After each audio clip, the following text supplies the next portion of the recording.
as we forge our way together towards becoming one of the largest economies of the world.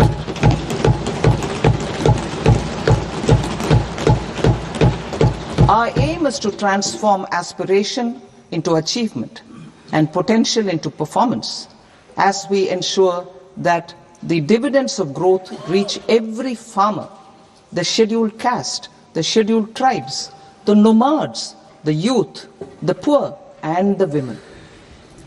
In Vikasit Bharat Young Leaders Dialogue 2026, several innovative ideas were shared with our Prime Minister, which have inspired many of the proposals, making this a unique Yuva Shakti-driven budget. Our government's sankalp is to focus on our poor, underprivileged, and the disadvantaged. To deliver on this sankalp, and given that this is the first budget prepared in Kartavya Bhavan, we are inspired by three Kartavya. Our first Kartavya is to accelerate and sustain economic growth by enhancing productivity and competitiveness and building resilience to volatile global dynamics. Our second Kartavya is to fulfill aspirations of our people and build their capacity, making them strong partners in India's path to prosperity. Our third Kartavya, aligned with our vision of Sabka Saath, Sabka Vikas, is to ensure that every family, community, region, and sector has access to resources, amenities, and opportunities for meaningful participation. This threefold approach requires a supportive ecosystem. The first requirement is to sustain the momentum of structural reforms, continuous, adaptive, and forward-looking. Second, a robust and resilient financial sector is central to mobilizing savings, allocating capital efficiently, and managing risks. Third, cutting-edge technologies, including AI applications, can serve us as force multipliers for better governance. Reform Express. Our government has undertaken comprehensive reforms towards creating employment, boosting productivity, and accelerating growth. After the Prime Minister's announcement on Independence Day in 2025, over 350 reforms have been rolled out. This includes GST simplification, notification of labor codes, and rationalization of mandatory quality control orders. High-level committees have been formed, and in parallel, the central government is working with the state governments on deregulation and reducing compliance requirements. The Reform Express is well on its way and will maintain its momentum to help us fulfill our Kartavya. I now move to specific proposals. Under our first Kartavya, to accelerate and sustain economic growth, I propose interventions in 6 areas. 1. Scaling up manufacturing in 7 strategic and frontier sectors. 2. Rejuvenating legacy industrial sectors. 3. Creating champion MSMEs. 4. Delivering a powerful push for infrastructure. 5. Ensuring long-term security and stability. And 6. Developing city economic regions. Scaling up of manufacturing in 7 strategic and frontier sectors. Biopharma Shakti, meaning biopharma strategy for health advancement through knowledge, technology, and innovation. India's disease burden is observed to be shifting towards non-communicable diseases like diabetes, cancer, and autoimmune disorders. Biologic medicines are key to longevity and quality of life at affordable costs. To develop India as a global biopharma manufacturing hub,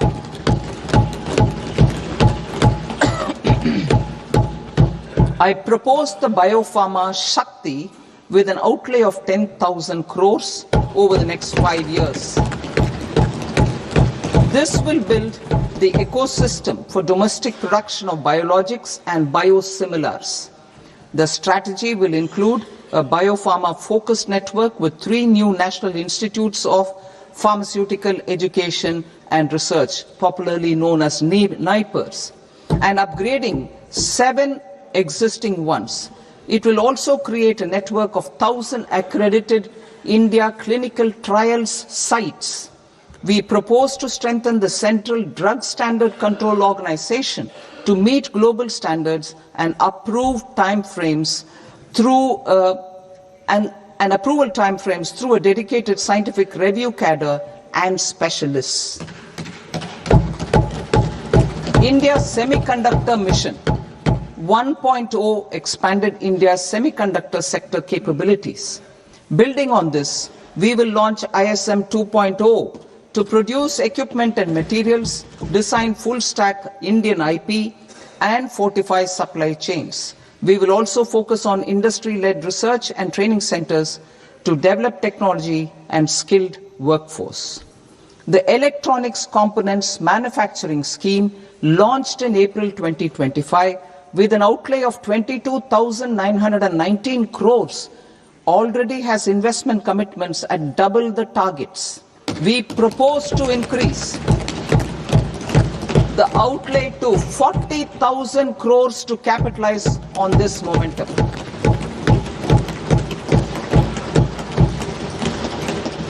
A scheme for rare earth permanent magnets was launched in 2025 November. We now propose to support the mineral-rich states of Odisha, Kerala, Andhra Pradesh and Tamil Nadu to establish dedicated rare earth corridors to promote mining, processing, research and manufacturing. To enhance domestic chemical production and reduce import dependency, we will launch a scheme to support states in establishing 3 dedicated chemical parks through challenge route on a cluster-based plug-and-play model. Strong capital goods.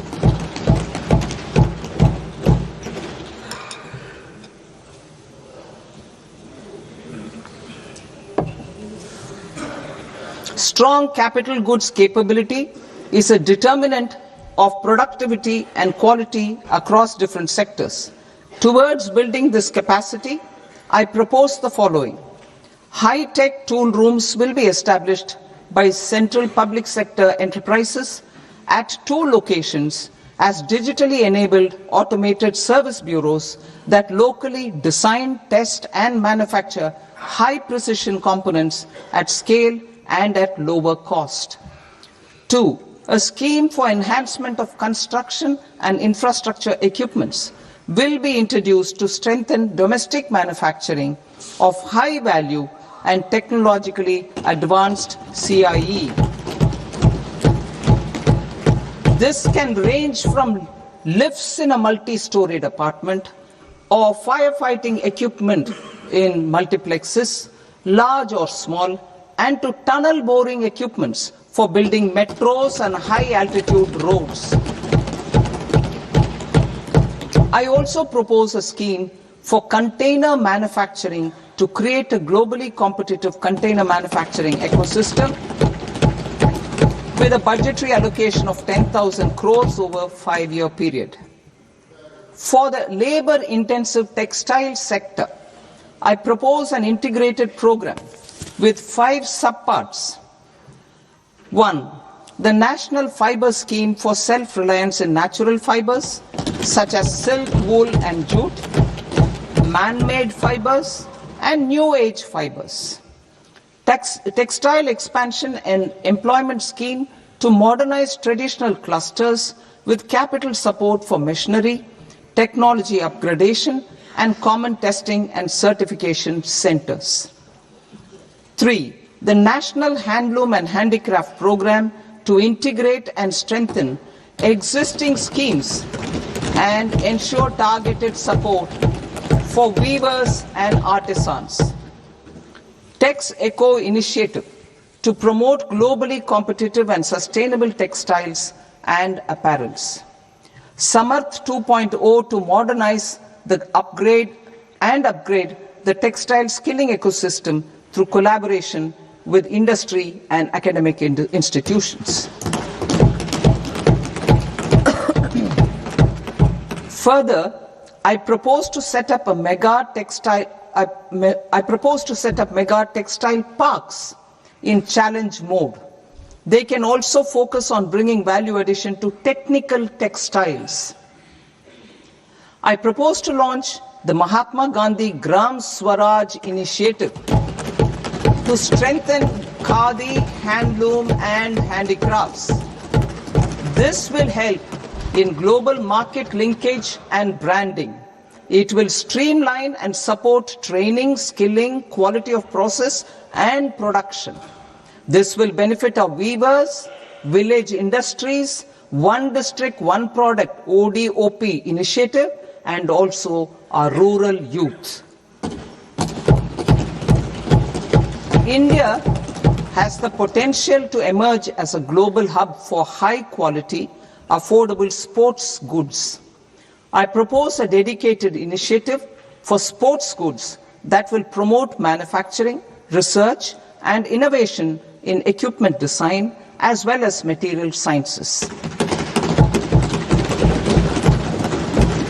Rejuvenation of legacy industrial clusters.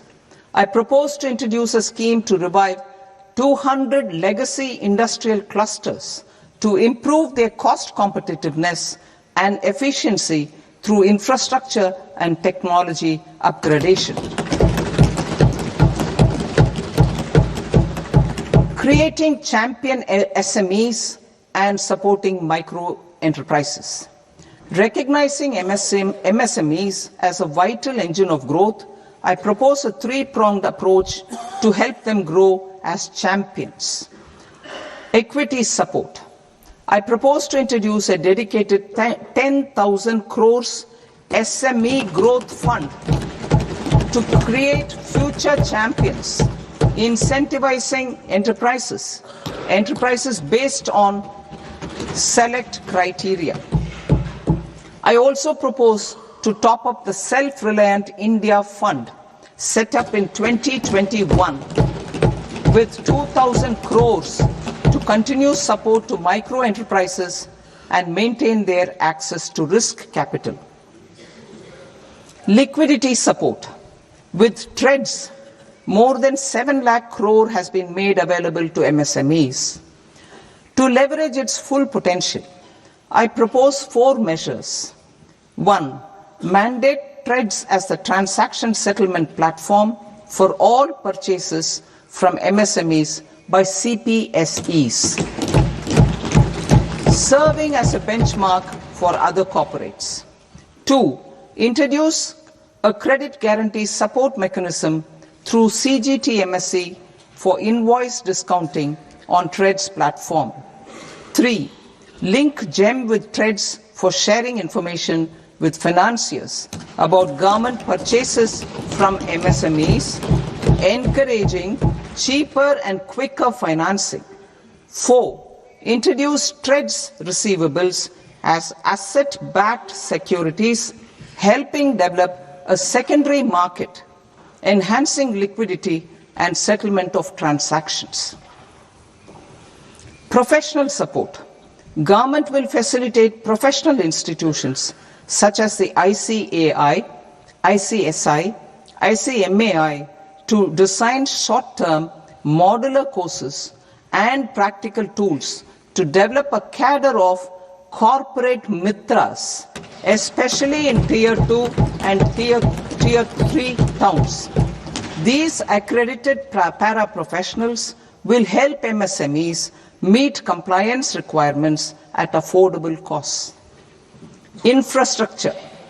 During this past decade, our government has undertaken several initiatives for large-scale enhancement of public infrastructure, including through new financing instruments such as Infrastructure Investment Trust (InvITs) and Real Estate Investment Trust (REITs), and institutions like NIIF and NABFID.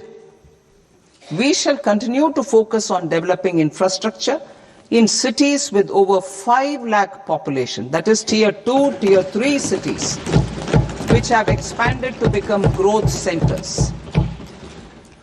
Public capital expenditure has increased manifold from 2 lakh crore in 2014-15 to an allocation of 11.2 lakh crore in BE 25-26. In this coming year, that is financial year 2026-27, I propose to increase it to 12.2 lakh crores to continue the momentum. To strengthen the confidence of private developers regarding risks during infrastructure development and construction phase, I propose to set up an infrastructure risk guarantee fund to provide prudentially calibrated partial credit guarantee to lenders. Over the years, REITs have emerged as a successful instrument for asset monetization. I propose to accelerate recycling of significant real estate assets of the CPSEs through the setting up of dedicated REITs. To promote environmentally sustainable movement of cargo, I propose to 1. Establish new dedicated freight corridors connecting Dankuni in the east to Surat in the west. Operationalize 20 new national waterways over the next 5 years, starting with National Waterways 5 in Orissa to connect mineral-rich areas of Talcher and Angul and industrial centers like Kalinga Nagar to the ports of Paradeep and Dhamra. Training institutes will be set up as regional centers of excellence for development of required manpower for these waterways. This will benefit youth in the entire stretch of the waterways to train and acquire skills. Further, a ship repair ecosystem catering to inland waterways will also be set up at Varanasi and Patna. And C. Launch a coastal cargo promotion scheme for incentivizing a modal shift from rail to road to increase the share of inland waterways and coastal shipping from 6% to 12% by 2047. To enhance last mile and remote connectivity and promote tourism, I propose to give incentives to indigenize manufacturing of seaplanes. A seaplane VGF scheme will be also introduced to provide support for operations. Carbon capture, utilization and storage. Aligning with the roadmap launched in December 2025, the carbon capture, utilization and storage technologies at scale will achieve higher readiness and in end-use application across 5 industrial sectors, including power, steel, cement, refineries, and chemicals. An outlay of 20,000 crore is proposed over the next 5 years for this purpose. City economic regions. Cities are India's engines of growth, innovation, and opportunities. We shall now focus on Tier 2, Tier 3 cities, and even temple towns, which need modern infrastructure and basic amenities. This budget aims to further amplify the potential of cities to deliver the economic power of agglomerations by mapping city economic regions based on their specific growth drivers an allocation of 5,000 crore per CER over 5 years is proposed for implementing their plans through a challenge mode with a reform cum result-based financing mechanism. In order to promote environmentally sustainable passenger systems, we will develop 7 high-speed rail corridors between cities as growth connectors, namely Mumbai to Pune, Pune to Hyderabad, Hyderabad to Bengaluru, Hyderabad to Chennai, Chennai to Bengaluru, Delhi to Varanasi, Varanasi to Siliguri.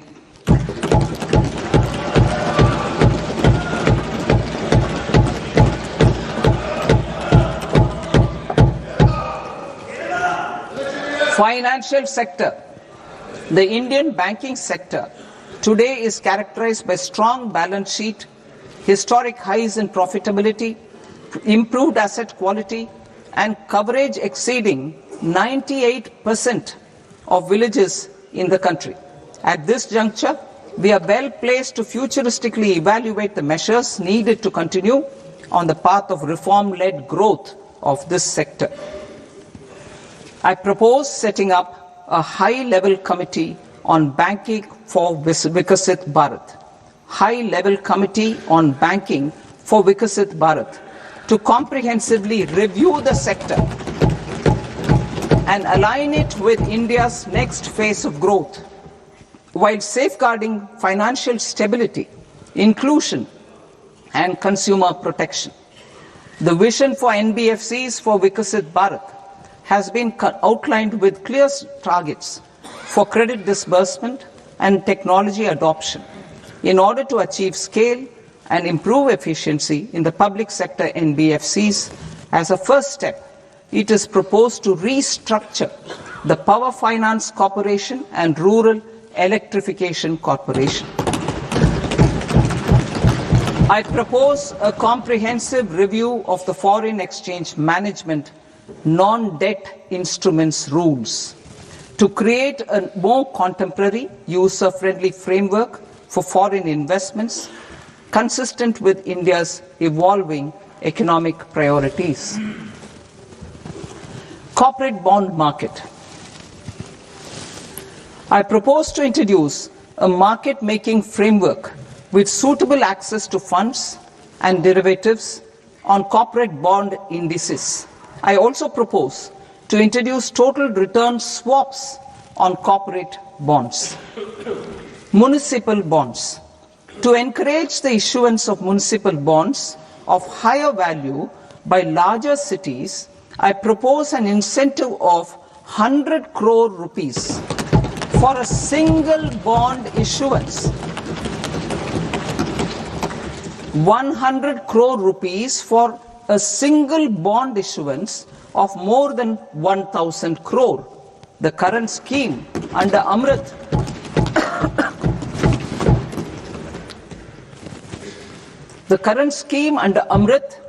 which incentivizes issuances up to 200 crores only, will also continue to support smaller and medium towns. That will also continue to support the smaller and medium towns. Ease of doing business. Individual persons resident outside India, PROI, will be permitted to invest in equity instruments of listed Indian companies through the portfolio investment scheme. It is also proposed to increase the investment limit for an individual PROI under the scheme from 5% to 10%, with an overall investment limit for all individual PROIs to 24% from the current 10%. Emerging technologies including AI. 21st century is technology driven. Adoption of technology is for the benefit of all people. Farmers in the field, women in STEM, youth keen to upskill, and Divyangjan to access newer opportunities. The government has taken several steps to support new technologies through AI mission, National Quantum Mission, Anusandhan National Research Fund, and Research and Development and Innovation Fund. Our second kartavya is to fulfill aspirations and build capacities. Close to 25 crore individuals have come out of multi-dimensional poverty through a decade of our government's sustained and reform-oriented efforts.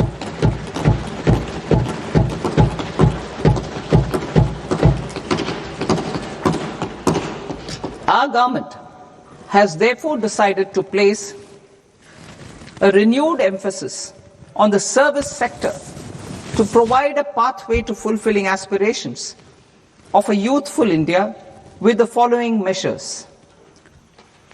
I propose to set up a high-powered education to employment and enterprises standing committee to recommend measures that focus on services sector as a core driver of Vikasit Bharat.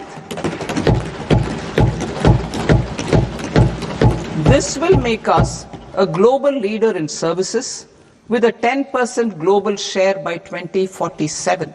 The committee will prioritize areas to optimize the potential for growth, employment, and exports.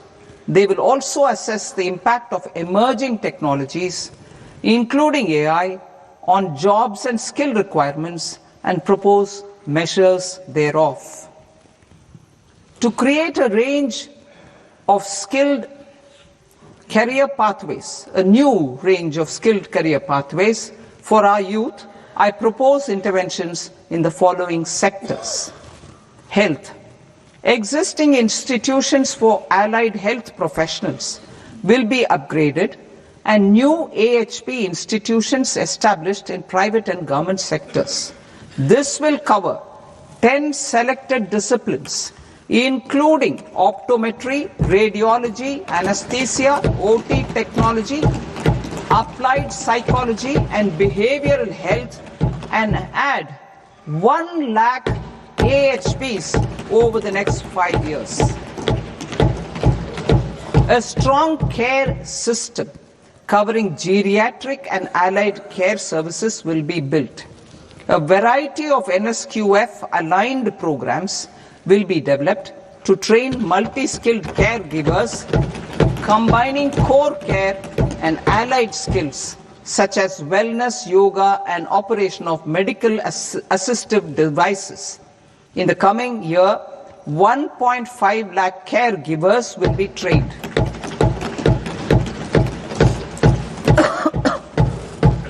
Hubs for medical value tourism.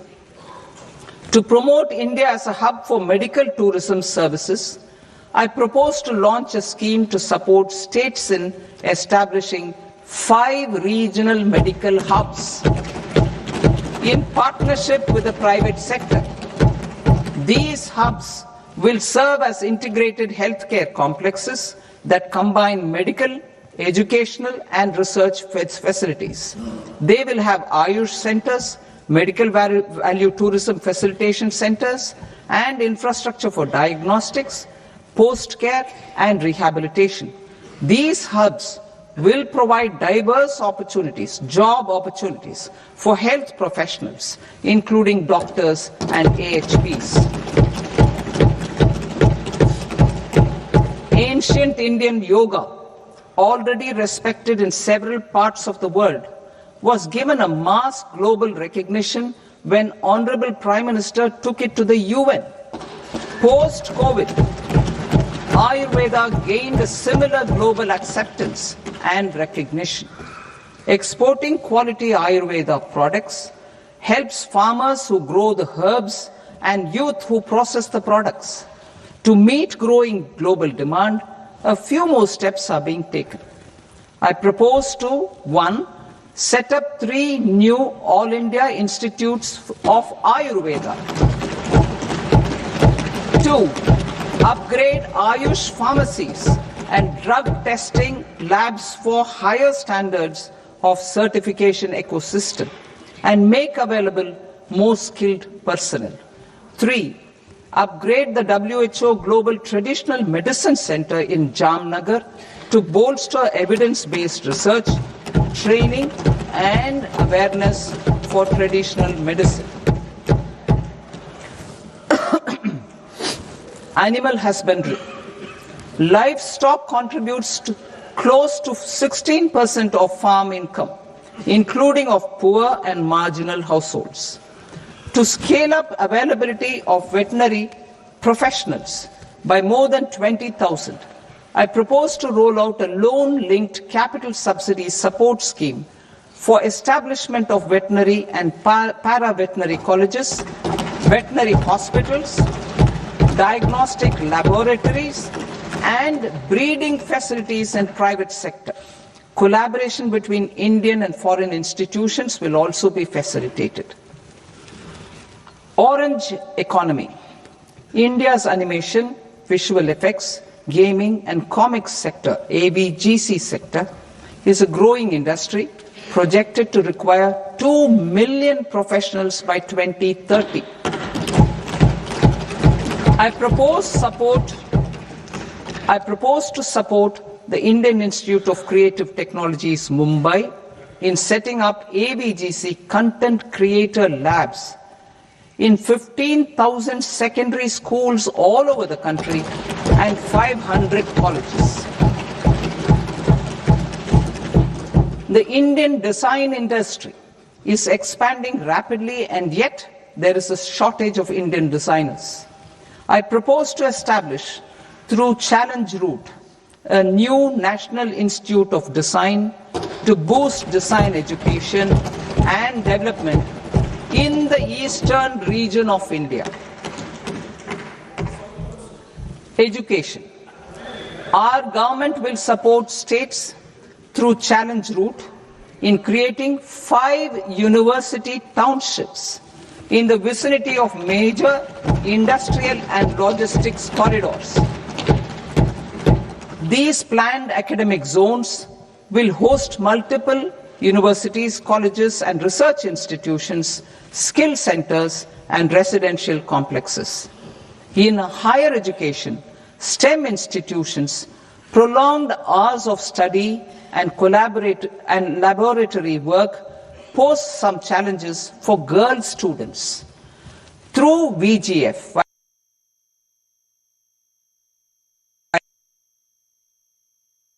girls' hostel will be established in every district.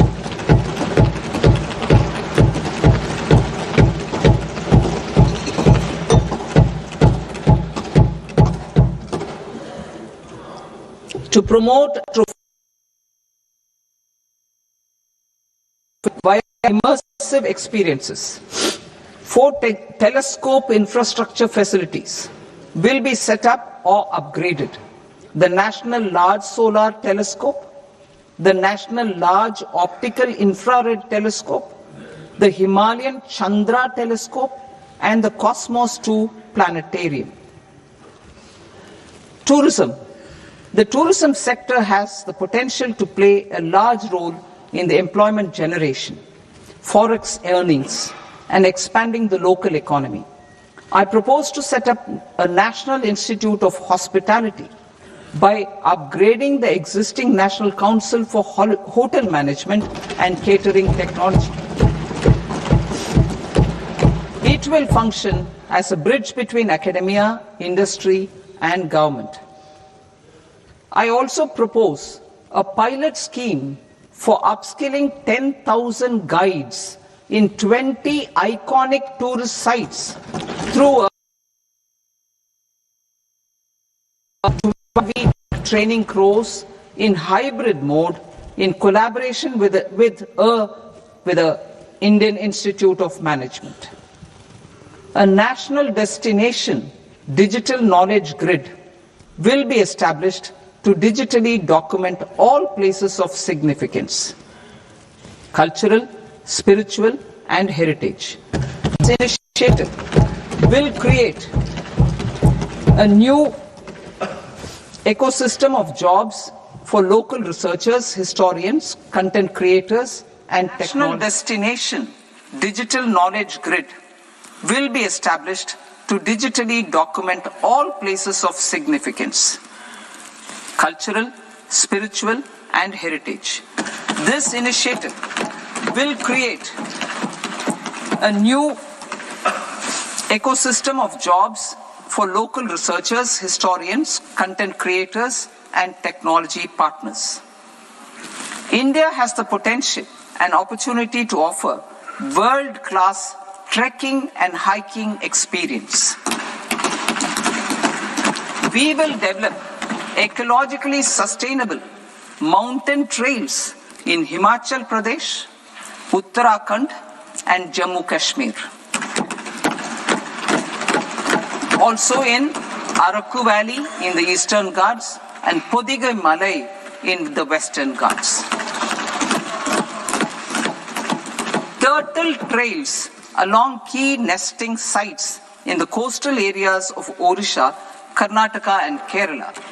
And 3, bird watching trails along the Pulikat Lake in Andhra Pradesh, Tamil Nadu. It's on the border. Under the visionary leadership of Honorable Prime Minister, we established the International Big Cat Alliance in 2024. This year, India is hosting the first ever Global Big Cat Summit, where heads of governments and ministers from 95 range countries will deliberate on collective strategies for conservation. Heritage and culture tourism. I propose to develop 15 archaeological sites, including Lothal, Dolavira, Rakhi Gadi, Adichanallur, Saranath, Hastinapur, and Leh Palace into vibrant experiential cultural destinations. Excavated landscapes will be open to the public through curated walkways. Immersive storytelling skills and technologies will be introduced to help conservation labs, interpretation centers, and guides. The sports sector provides multiple means of employment, skilling, and job opportunities. Taking forward the systematic nurturing of sports talent which is set in motion through the Khelo India program earlier, I propose to launch a Khelo India mission to transform the sports sector over the next decade. The mission will facilitate an integrated talent development pathway supported by training centers which are foundational, intermediate, and elite levels. B, systematic development of coaches and support staff. C, integration of sports science and technology.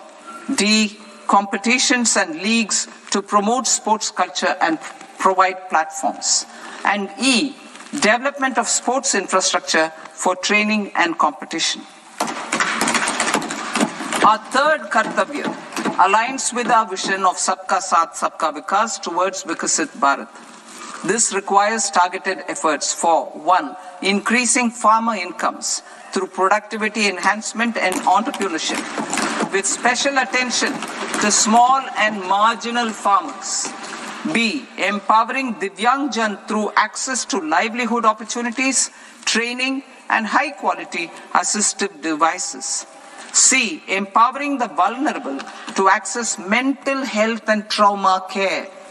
D, focus on the Purvodaya states and the Northeast region to accelerate development and employment opportunities. Fisheries. We will undertake initiatives for integrated development of 500 reservoirs and Amrit Sarovars. 2, strengthen the fisheries value chain in coastal areas and enable market linkages involving startups and women-led groups together with fish farmer producer organizations. Animal husbandry. To provide quality employment opportunities in rural and peri-urban areas, we will support the animal husbandry sector in entrepreneurship development through A, credit-linked subsidy program, B, scaling up and modernization of livestock enterprises, C, enhanced creation of livestock dairy and poultry.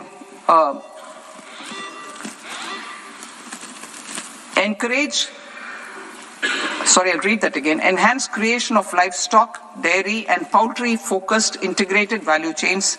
And D, encourage creation of livestock farmer producer organizations. High value agriculture.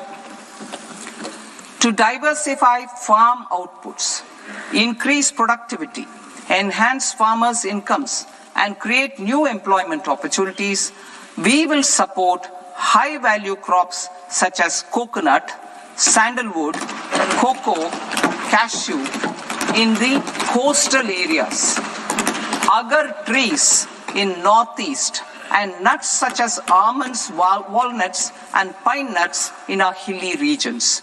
These, all of them, will be supported. India is the world's largest producer of coconuts. About 30 million people, including nearly 10 million farmers, depend on coconuts for their livelihood. To further enhance competitiveness in coconut production, I propose a coconut promotion scheme to increase production and enhance productivity through various interventions, including replacing and non-productive trees with new saplings or plants or varieties in major coconut growing states. A dedicated program is proposed for Indian cashew and cocoa to make India self-reliant in raw cashew and coconut production and processing, enhance export competitiveness, and transform Indian cashew and Indian cocoa into premium global brands by 2030. Sandalwood. Sandalwood is closely linked to India's social and cultural heritage. Our government will partner with state governments to promote focused cultivation and post-harvest processing to restore the glory of the Indian sandalwood ecosystem, to rejuvenate old, low-yielding orchards and expand high-density cultivation of walnuts, almonds and pine nuts. We will support a dedicated program to enhance farmer incomes and in bringing value addition by engaging youth. Bharat Vistar, that is virtually integrated system to access agricultural resources. I propose to launch Bharat Vistar, a multilingual AI tool that shall integrate the AgriStack portals and the ICAR package on agricultural practices with AI systems. This will enhance farm productivity, enable better decisions for farmers, and reduce risk by providing customized advisory support. She Marts for rural women-led enterprises. Building on the success of Lakpati Didi program, I propose to help women take the next step from credit-linked livelihoods to being owners of enterprises. Self-help entrepreneur, She Marts will be set up as community-owned retail outlets within the cluster-level federations through enhanced and innovative financing instruments. Empowering Divyangjan. Divyangjan Kaushal Yojana. Information technology, AVGC sectors, hospitality and food and beverages sectors often offer task-oriented and process-driven roles which are suitable for Divyangjan. We will ensure dignified livelihood opportunities through industry-relevant and customized training specific to each Divyangjan group. Divyang Sahara Yojana. Timely access to high-quality assistive devices for all eligible Divyangjan is a fundamental need.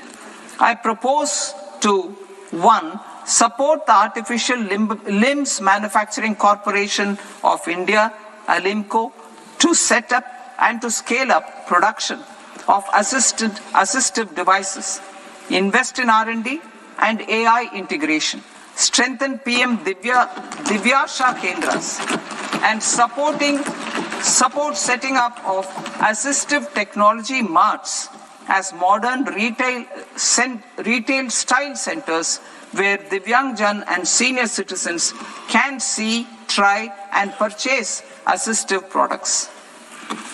Reaffirming our commitment to mental health and trauma care. There are no national institutes for mental health care in North India. We will therefore set up a NIMHANS 2 and also upgrade national mental health institutes in Ranchi and in Tezpur as regional apex institutions. Emergencies expose families, particularly the poor and vulnerable, to unexpected expenditure. We will strengthen and increase these capacities by 50% in district hospitals by establishing emergency and trauma care centers. Focus on Purvodaya states and northeastern regions. Purvodaya, I propose the development of an integrated East Coast industrial corridor with a well-connected node at Durgapur, creation of 5 tourism destinations in 5 Purvodaya states, and the provision of 4,000 e-buses. Buddhist sites in northeastern region. The northeastern region is a civilizational confluence of Theravada and Mahayana or Vajrayana traditions. I propose to launch a scheme for development of Buddhist circuits in Arunachal Pradesh, Sikkim, Assam, Manipur, Mizoram, and Tripura. The scheme will cover preservation of temples and monasteries, pilgrimage interpretation centers, connectivity, and pilgrim amenities. 16th Finance Commission. On 17th November 2025, the 16th Finance Commission submitted its report to the President. As mandated under Article 281 of the Constitution, the government is to lay the report along with the explanatory memorandum on the action taken report on the recommendations of the Commission in Parliament, which, Sir, Honourable Speaker, you've allowed me to do at the commencement of this session.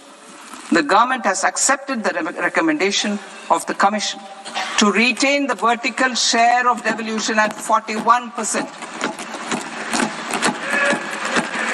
As recommended by the Commission, I have provided 1.4 lakh crores of rupees to the states for the year 2026-2027 as Finance Commission grants. These include rural and urban local body and disaster management grants. Fiscal consolidation. Government has been delivering on our fiscal commitments consistently without compromising on social needs. To strive towards accepted standards of fiscal management in Budget 25-26, I had indicated that the central government would target reaching a debt to GDP ratio of 50 plus or minus 1% by 2030-31. In line with this, the debt to GDP ratio is estimated to be 55.6% of GDP in BE 26-27. compared to 56.1% of GDP in RE 25-26. A declining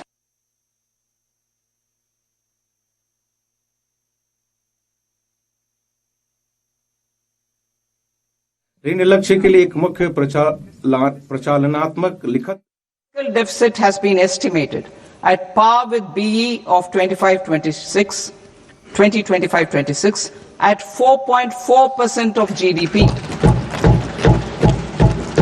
In line with the new fiscal prudence path of debt consolidation, the fiscal deficit in BE 26-27 is estimated to be 4.3% of the GDP.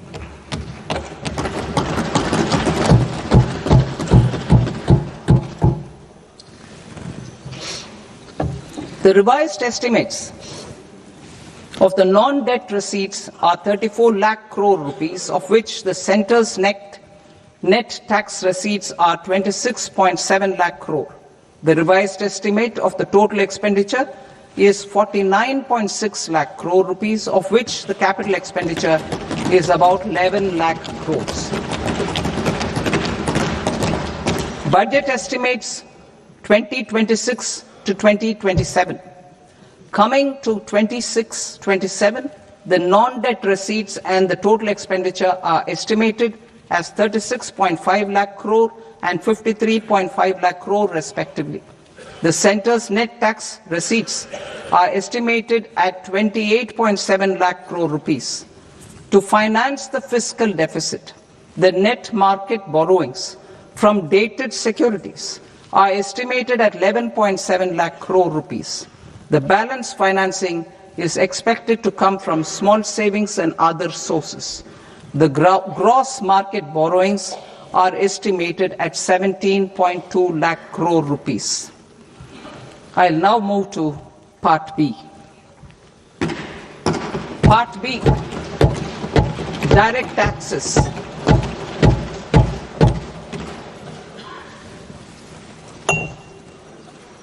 Honorable Speaker, sir, I now present my proposals on direct taxes. New Income Tax Act. In July 2024, I announced a comprehensive review of the Income Tax Act 1961. This was completed in a record time, and the Income Tax Act 2025 will come into effect from 1st April 2026.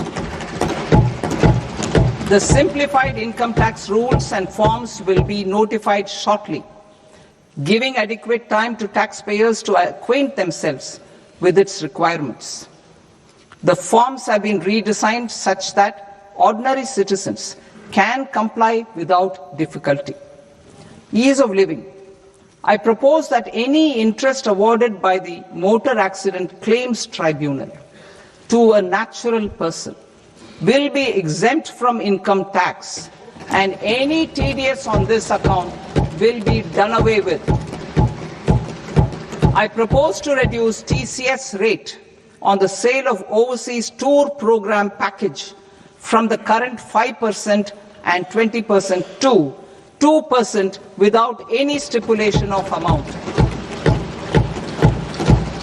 I propose to reduce TCS rate for pursuing education and for medical purposes under the Liberalized Remittance Scheme, popularly known as LRS, from 5% to 2%. Supply of manpower services is proposed to be specifically brought within the ambit of payment to contractors for the purpose of TDS to avoid ambiguity. Thus, TDS on these services will be at the rate of either 1% or 2% only.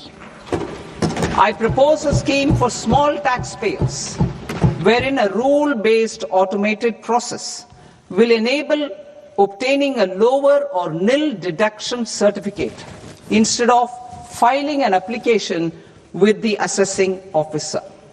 For the ease of taxpayer holding securities, to accept Form 15G or Form 15H from the investor and provide it directly to various relevant companies. I propose to extend time available for revising returns from 31st December to extend time available for revising returns from 31st December to up to 31st March with the payment of a nominal fee. I also propose to stagger the timeline for filing of tax returns. Individuals with ITR 1 and ITR 2 returns will continue to file till 31st July, and non-audit business cases or trusts are proposed to be allowed time till 31st August. TDS on sale of immovable property by a non-resident is proposed to be deducted and deposited through resident buyers and his or her PAN-based challan instead of requiring a tax. Students, young professionals, tech employees, relocated NRIs, and such others, I propose to introduce a one-time 6-month foreign asset disclosure scheme for these taxpayers to disclose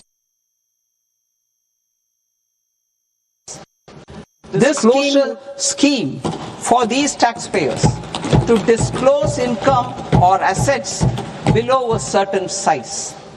This scheme would be applicable for two categories of taxpayers, namely A, who did not disclose their overseas income or assets, and B, who disclosed their overseas income and or paid due tax but could not declare the asset acquired. For category A, the limit of undisclosed income or asset is proposed to be up to 1 crore rupees. They need to pay 30% of fair market value of asset or 30% of undisclosed income as tax and 30% as additional income tax in lieu of penalty and would thereby get immunity from prosecution. For category B, asset value is proposed to be up to 5 crore rupees. Here, immunity from both penalty and prosecution will be available with a payment of fee of 1 lakh rupees. Rationalizing penalty and prosecution. Multiplicity of proceedings are hindrance to the ease of doing business. I propose to integrate assessment and penalty proceedings by way of a common order for both. There will be no interest liability on the taxpayer on the penalty amount for the period of appeal before the first appellate authority, irrespective of the outcome of appeal process. Further, quantum of prepayment is being reduced from 20% to 10% and will continue to be calculated only on core tax demand. As an additional measure for reducing litigation, I propose to allow taxpayers to update their returns even after reassessment proceedings have been initiated and an additional 10% tax rate over and above the rate applicable for the relevant year. The assessing officer will then use only this updated return in his proceedings. There is already a framework for immunity from penalty and prosecution in the cases of underreporting. I propose to apply this framework for immunity to misreporting too. However, in such a case, the taxpayer will need to pay 100% of the tax amount as an additional income tax over and above the tax and interest due. Penalties for certain technical defaults, such as failure to get accounts audited, non-furnishing of transfer pricing audit report, and default in furnishing statement for financial transactions are proposed to be converted into fee.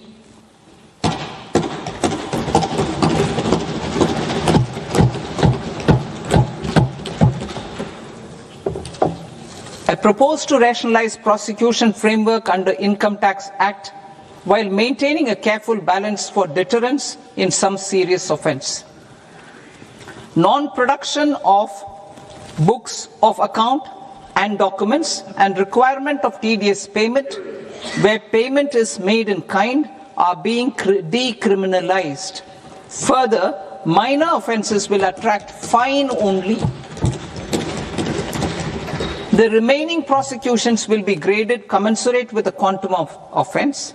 They will entail only simple imprisonment with maximum imprisonment reduced to 2 years and power to courts to convert even those into fines. There is no penalty. There is no penalty presently for non-disclosure of non-immovable foreign assets with aggregate value less than 20 lakh rupees. I propose to also provide them with immunity from prosecution with retrospective effect from 1/10/2024.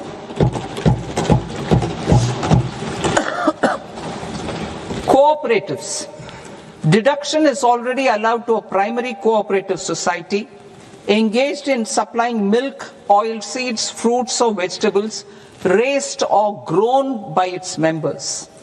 I propose to extend this deduction to also include supply of cattle feed and cotton seed produced by its members. I propose to allow inter-cooperative society dividend income as deduction under the new tax regime to the extent it is further distributed to its members. I further propose to allow exemption for a period of 3 years to dividend income received by a notified national cooperative federation on their investments made in companies up to 31/1/2026.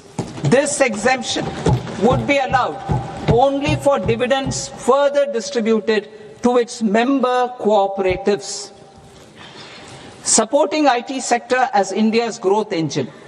India is a global leader in software development services, IT-enabled services, knowledge process outsourcing services, and contract R&D services relating to software development. These businesses and their segments are quite interconnected with each other. All these services are proposed to be clubbed under a single category of information technology services with a common safe harbor margin of 15.5% applicable to all. The threshold for availing safe harbor for IT services is being enhanced substantially from 300 crore rupees to 2,000 crore rupees. Safe harbor for IT services shall be approved by an automated rule-driven process without any need for tax officer to examine and accept the application. Once applied by an IT services company, the same safe harbor can be continued for a period of 5 years at a stretch at its choice.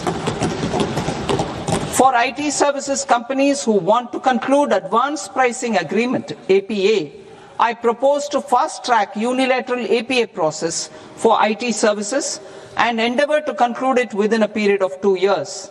The period of 2 years can be extended by a further period of 6 months on taxpayers' request. I propose to extend the facility of modified returns available to the entity entering APA to its associated entities also. Attracting global business and investment. Recognizing the need to enable critical infrastructure and boost investment in data centers, I propose to provide tax holiday till 2047 to any foreign company that provides cloud services to customers globally by using data center services from India.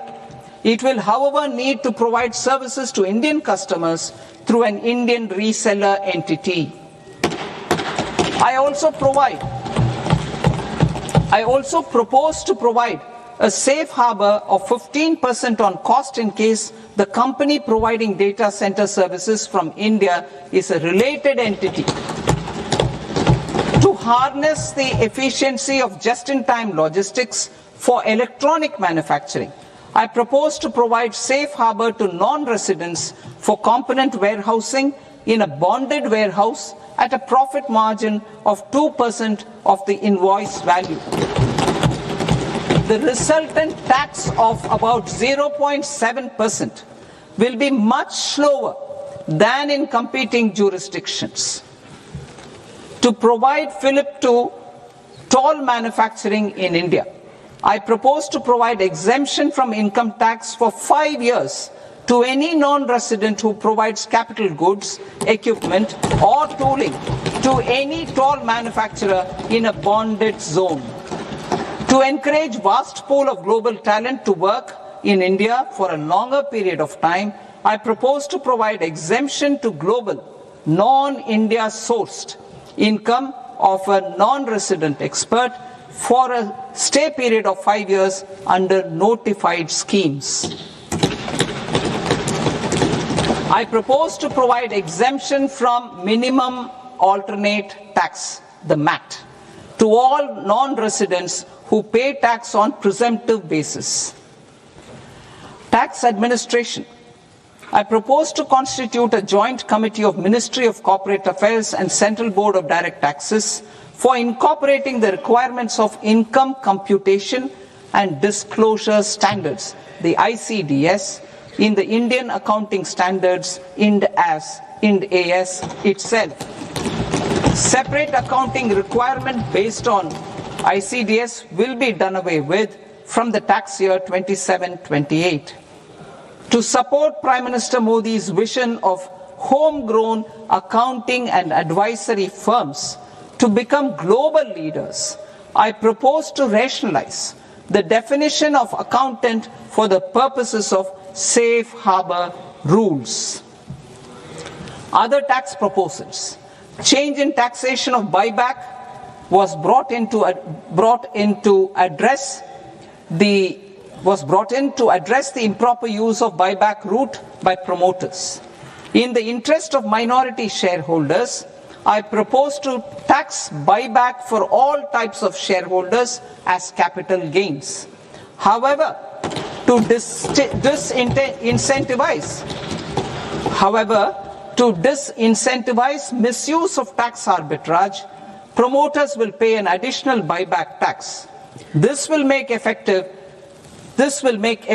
tax 22% for corporate promoters. For non-corporate promoters, the effective tax will be 30%. TCS rate for sellers of specific goods, namely alcoholic liquor, scrap and minerals, will be rationalized to 2%, and that on tendu leaves will be reduced from 5% to 2%. I propose to raise the STT on futures to 0.05% from the present 0.02%.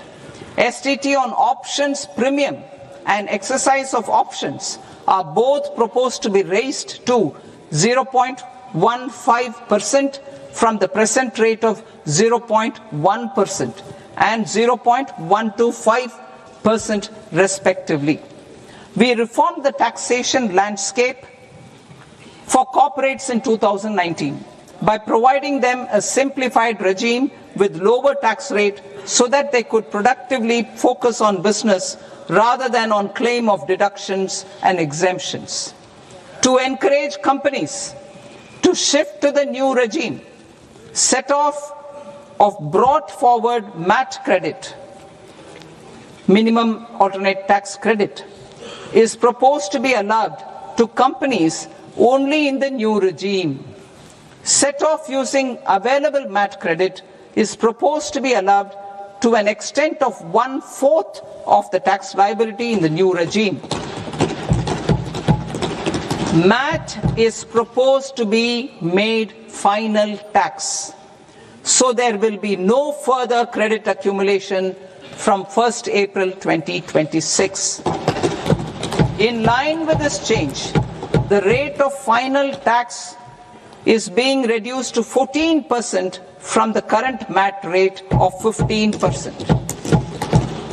The brought forward MAT credit of taxpayers accumulated till 30th March 2026 will continue to be available to them for set off as above. Indirect taxes. I shall now take up proposals related to indirect taxes. My proposals for customs and central excise aim to further simplify the tariff structure, support domestic manufacturing, promote export competitiveness, and correct inversion in duty.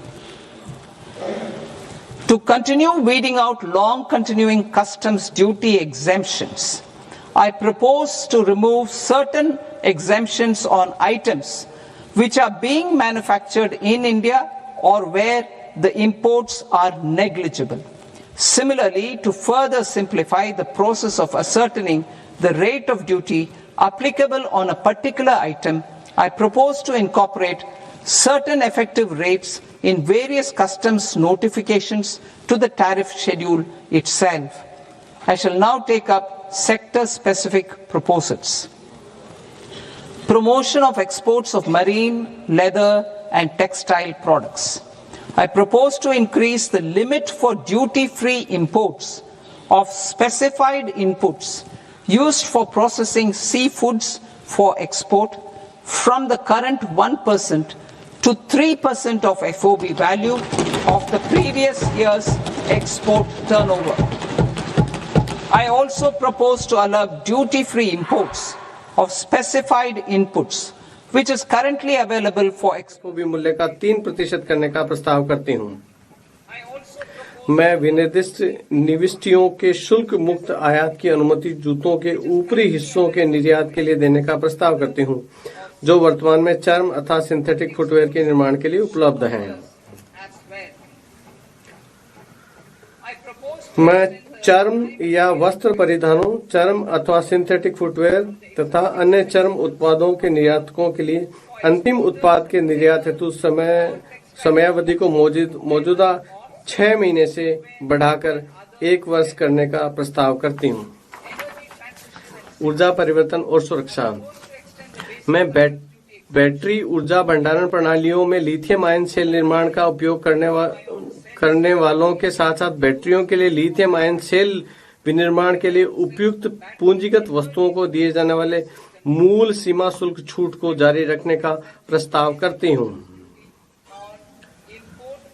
मैं solar glass के विनिर्माण हेतु sodium antimonate आयात पर मूल सीमा शुल्क में छूट का प्रस्ताव करते हूँ। नाभिकीय ऊर्जा।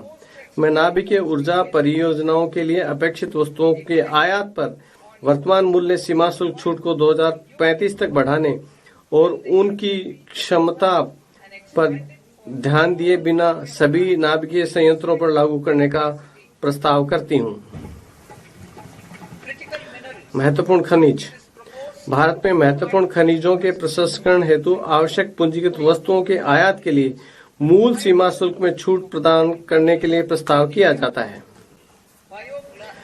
बायोगैस मिश्रित सीएनजी। मैं बायोगैस मिश्रित सीएनजी पर देय केंद्रीय सीमा शुल्क की गणना करते हुए बायोगैस के संपूर्ण मूल्य को बाहर रखने का प्रस्ताव करती हूँ। सिविल और रक्षा विमानन। मैं सिविलियन प्रशिक्षण और अन्य एयरक्राफ्ट के विनिर्माण के लिए अपेक्षित घटकों और पुर्जों पर मूल सीमा शुल्क में छूट का प्रस्ताव करती हूँ। रक्षा क्षेत्र में इकाइयों द्वारा अनुरक्षण, मरम्मत अथवा ओवरऑल जरूरतों को प्रयोग किए जाने वाले विमानों के पुर्जों को विनिर्माण के लिए आयातित कच्चे माल पर मूल सीमा शुल्क के छूट प्रदान करने का प्रस्ताव करती हूँ। इलेक्ट्रॉनिक्स। उपभोक्ता इलेक्ट्रॉनिक क्षेत्र में मूल्यवर्धन को और अधिक मजबूत बनाने के लिए मैं माइक्रोवेव ओवन और विनिर्माण में प्रयुक्त विशिष्ट पुर्जों का मूल सीमा शुल्क से छूट का प्रस्ताव करती हूँ। विशेष आर्थिक क्षेत्र। विश्व व्यापार विघटन के कारण विशेष आर्थिक क्षेत्रों में विनिर्माण इकाइयों द्वारा क्षमताओं के उपयोग के बारे में उभरती चिंताओं का समाधान करने के लिए मैं विशेष एक बारगी उपाय के रूप में सेज में पात्र विनिर्माण इकाइयों द्वारा रियायती शुल्क दरों पर घरेलू प्रशुल्क क्षेत्र को बिक्री की सुविधा प्रदान करने का प्रस्ताव करती हूँ। इसे इस तरीके से अपनाया जाएगा कि उनका मुख्य जोर निर्यात पर रहे। डीटीए में कार्यरत इकाइयों के लिए समान अवसर सुनिश्चित करते हुए इन उपायों को प्रचलात्मक बनाने के लिए आवश्यक विनियामक संशोधन किए जाएंगे। जीवन जीने की सुगमता। निजी उपयोग के लिए आयातित वस्तुओं हेतु सीमा शुल्क संरचना को युक्तिसंगत बनाने के लिए मैं निजी उपयोग के लिए आयातित सभी शुल्क योग्य वस्तुओं पर प्रशुल्क दर को 20% से कम करते हुए 10% करने का प्रस्ताव करती हूँ। रोगियों, विशेष रूप से कैंसर से पीड़ित रोगियों को राहत देने के लिए मैं 17 औषधियों अथवा दवाओं पर मूल सीमा शुल्क में छूट का प्रस्ताव करती हूँ। मैं उनके उपचार में प्रयुक्त औषधियों, दवाओं और विशेष चिकित्सा प्रयोजन खाद्य के निजी आयातों पर आयात शुल्क से छूट देने के लिए परियोजना 7 अतिरिक्त असाधारण रोगों को जोड़ने का प्रस्ताव करते हूँ। सीमा शुल्क प्रक्रिया विकसित भारत और हमारी महत्वाकांक्षाओं के अनुरूप वैश्विक व्यापार में भारत की भूमिका और हिस्से में व्यापक वृद्धि होने वाली है।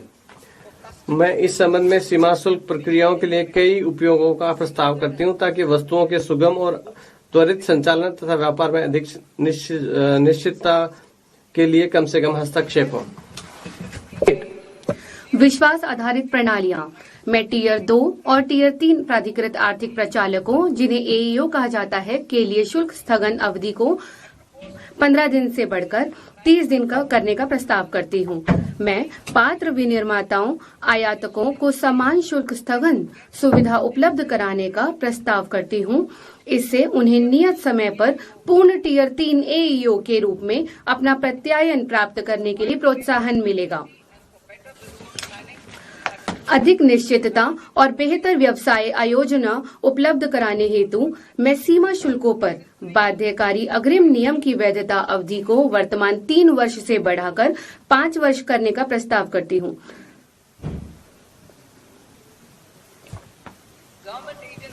सरकार के समग्र दृष्टिकोण की मूल भावना के अनुरूप सरकारी एजेंसियों को उनके कार्गो के समाशोधन में अधिमान्य व्यवहार हेतु एईओ प्रत्यायन का लाभ लेने के लिए प्रोत्साहित किया जाएगा।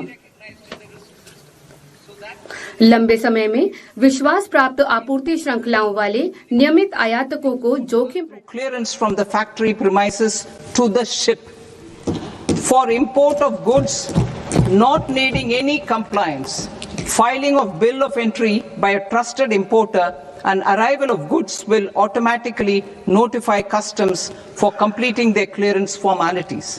This will enable goods to be released immediately on arrival.